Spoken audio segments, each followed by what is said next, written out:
Hello students. आज हम अपने इस वीडियो में पढ़ेंगे इन्वायरमेंटल कैरिंग कैपेसिटी के बारे में, जो कि पॉपुलेशन इकोलॉजी की एक कैरेक्टरिस्टिक्स होती है। कैरिंग कैपेसिटी, इन्वायरमेंट की कैरिंग कैपेसिटी होती क्या है? जब हम डेफिनेशंस की बात करते हैं तो कैरिंग कैपेसिटी दो शब्द बने हुए हैं। एक क्या होता है कैरिंग, एक होता है कैपेसिटी। कैरी का मतलब होता है कि जो इन्वायरमेंट है वो कितना सपोर्ट कर सकता है उस स्पीशीज़ को। और कैपेसिटी का मतलब होता है कि कितने जो पावर है उसमें जो मैक्सिमम आउटपुट जो है वो कितना हो सकता है। तो कैरिंग कैपेसिटी का मतलब होता है कि एक लिमिट होती है, एक स्कोप होता है उस स्पीशीज़ को वहाँ पे सस्टेन करने के लिए। और जो मैक्सिमम नंबर ऑफ, दूसरी तरह से हम बात करें तो जो मैक्सिमम नंबर ऑफ ऑर्गेनिज्म और पॉपुलेशन है, जिसका जो सबसे ज़्यादा संख्या, अधिकतम संख्या जो होती है वो उस हैबिटेट के अंदर रह सकती है। हैबिटेट में अगर कोई पॉपुलेशन रहती है तो उसे दो तीन चीज़ों की ज़रूरत होती है, जैसे फूड होता है, वाटर होता है, फ्री स्पेस होती है। तो वह जो हैबिटेट है वो वहाँ पे कितनी पॉपुलेशन को सपोर्ट कर सकती है।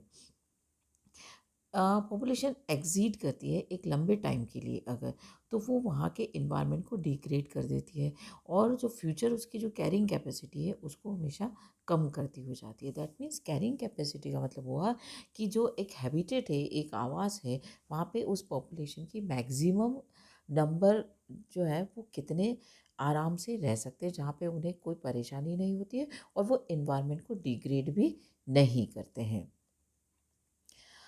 कैरिंग कैपेसिटी जो होती है वो वहाँ पे जो इन्वायरमेंट है वहाँ की जो मैक्सिमम लिमिट होती है उसको रिफ्लेक्ट करती है। वो बताती है कि इस इन्वायरमेंट में मैक्सिमम उस स्पीशीज़ के इतने नंबर्स वहाँ पे रह सकते हैं। विद रिगार्ड्स बायोलॉजिकल स्पीशीज़ की जब हम बात करते हैं तो मैक्सिमम पॉपुलेशन साइज़ जो होती है स्पीशीज़ की, वो उसका एक अलग अलग होती है, जो कि उसकी फूड हैबिट, वाटर और जो उसकी जो दूसरी ज़रूरतें होती हैं, दूसरी आवश्यकताएं होती हैं जो वो एनवायरनमेंट से प्राप्त करता है, वो वहाँ पे रह सकता है। और जब हम पॉपुलेशन इकोलॉजी की बात करते हैं तो मैक्सिमम लोड जो है, वहाँ का जो एनवायरनमेंट है, वहाँ की जो हैबिटेट है, वो कितना मैक्सिमम लोड वो वहाँ पे ले सकती है। एंड ये एक अलग चीज़ होती है जो पॉपुलेशन इक्विलिब्रियम से बिल्कुल अलग चीज़ होती है। पॉपुलेशन डेंसिटी इंक्रीज़ होती है, कब इंक्रीज़ होती है? जैसा हमने लास्ट वीडियो में पढ़ा था, जब बर्थ रेट जो है वो इंक्रीज़ होती है, राइट? जब पॉपुलेशन डेंसिटी इंक्रीज़ होती जाती है तो जब वहाँ पे नंबर ऑफ़ लोड जो है वो बढ़ जाता है। जब नंबर ऑफ़ लोड बढ़ जाता है तो वहाँ का जो एनवायरनमेंट है वो उस पॉपुलेशन को सपोर्ट नहीं करता है। तब वहाँ की बर्थ रेट जो है वो डिक्रीज़ होती जाती है और डेथ रेट जो है वो इंक्रीज़ होती जाती है और पॉपुलेशन डेंसिटी फिर से कम होती जाती है।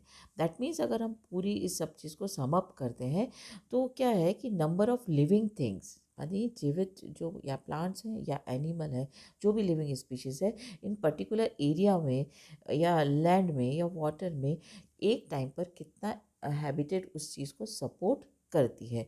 तो इन ब्रॉड वे में अगर हम बात करते हैं तो कैरिंग कैपेसिटी क्या है कि एक हैबिटेट और एक जो आवाज़ है, चाहे लैंड है चाहे वाटर है, वहाँ पे उस एनिमल की या उस प्लांट की कितनी स्पीशीज़ उस एरिया में उसको सपोर्ट करती है। कैरिंग कैपेसिटी का मतलब हो गया number of individuals and environment can support, जहाँ पे उस इन्वायरमेंट पर कोई भी नेगेटिव इम्पैक्ट नहीं आता है, क्योंकि एक इन्वायरमेंट में एक ही ऑर्गेनिज्म नहीं होता है, वहाँ पे और भी बहुत सारे ऑर्गेनिजम्स होते हैं। तो दूसरे ऑर्गेनिज्म पर भी नेगेटिव इफेक्ट नहीं आना चाहिए और किसी इन्वायरमेंट के ऊपर भी वहाँ पे कोई नेगेटिव इफेक्ट नहीं आना चाहिए। जब कैरिंग एक हैबिटेट की कैरिंग कैपेसिटी से बिलो होती है पॉपुलेशन की संख्या, तो पॉपुलेशन हमेशा इंक्रीज होती है और जब कैरिंग कैपेसिटी से ऊपर चली जाती है तो पॉपुलेशन हमेशा डिक्रीज होती है। अब ये जो फैक्टर्स होते हैं, बहुत सारे फैक्टर्स होते हैं जो इस पॉपुलेशन के इक्विलिब्रियम को बनाए रखते हैं और इस फैक्टर्स को हम कहते हैं रेगुलेटरी फैक्टर्स। जैसे फूड होता है, वाटर होता है, प्रेडेटर्स होते हैं, ये सारे के सारे रेगुलेटरी फैक्टर्स होते हैं जो पॉपुलेशन को कैरिंग कैपेसिटी तक बनाए रखते हैं। अब पॉपुलेशन साइज़ जो है वो डिक्रीज़ हो जाती है जब हम पॉपुलेशन इंक्रीज़ होती है और कैरिंग कैपेसिटी के ऊपर जाती है, तो किन्हीं फैक्टर से, इन रेगुलेटरी फैक्टर की वजह से पॉपुलेशन साइज़ जो है वो कम होती जाती है, डेंसिटी कम होती जाती है।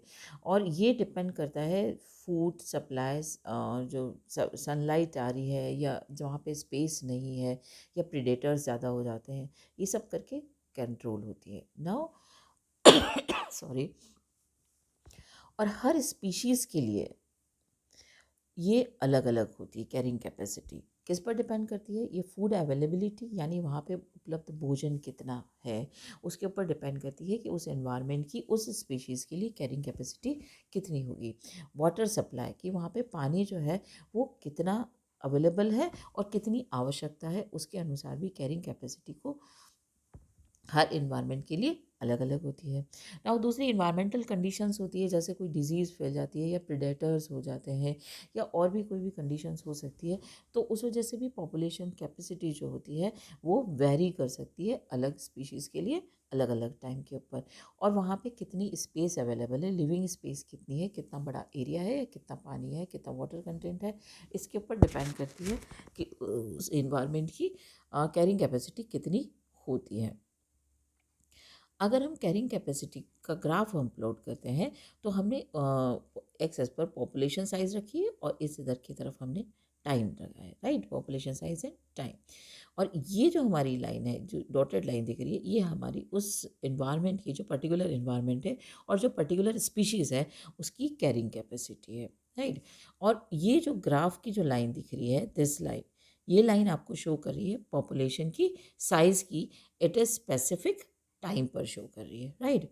अब क्या होता है सॉरी, जब पॉपुलेशन साइज कम होती है at the time of carrying capacity, ठीक है, तो पॉपुलेशन जो है वो इंक्रीज होती जाती है, राइट।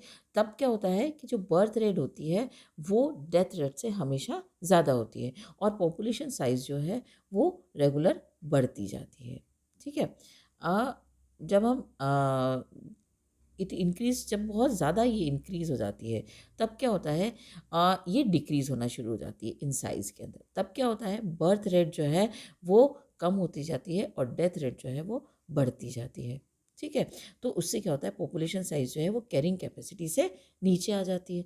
और जब ये कैरिंग कैपेसिटी से नीचे आ जाती है तो ये फिर से इसकी बर्थ रेट बढ़ जाती है और डेथ रेट कम हो जाती है। और ये बराबर टाइम टू टाइम होता रहता है। लेकिन ये जो ग्राफ का जो कर्व है वो हमेशा छोटे से छोटा होता जाता है, जैसा यहाँ पे दिखाई दे रहा है, ठीक है ना। पहले वाला कर्व बड़ा था, फिर और छोटा, फिर और छोटा और फिर और छोटा हो गया, राइट। देखिए ये पहले बड़ा, फिर ये ग्राफ, ये ग्राफ, ये ग्राफ, इस तरह से छोटा होता जाता है। कुछ टाइम के बाद ये कैरियन कैपेसिटी जो होती है एक स्ट्रेट लाइन में आ जाती है, राइट, स्टेबल हो जाती है। दैट मीन्स क्या होता है कि वहाँ की बर्थ रेट और डेथ रेट जो है वो इक्वल हो जाती है और पॉपुलेशन जो है वो कैरिंग कैपेसिटी पर आ जाती है और एक स्टेबल पॉपुलेशन जो है वहाँ की हो जाती है, जितना वो इन्वायरमेंट वहाँ पे सपोर्ट कर सकता है और वो इन्वायरमेंट को डिग्रेड भी नहीं कर सकती है। तो इस तरह से एक इन्वायरमेंट की जो पॉपुलेशन होती है उसकी एक हैबिटेट की एक कैरिंग कैपेसिटी होती है और पॉपुलेशन वहाँ पे उसी के अनुसार उसकी ये एक थोड़े टाइम के बाद वो वहाँ पे स्टेबल हो जाती है। आज के लिए हम इतना ही पढ़ेंगे, नेक्स्ट वीडियो के अंदर हम आगे का क्लास पढ़ेंगे। Thank you.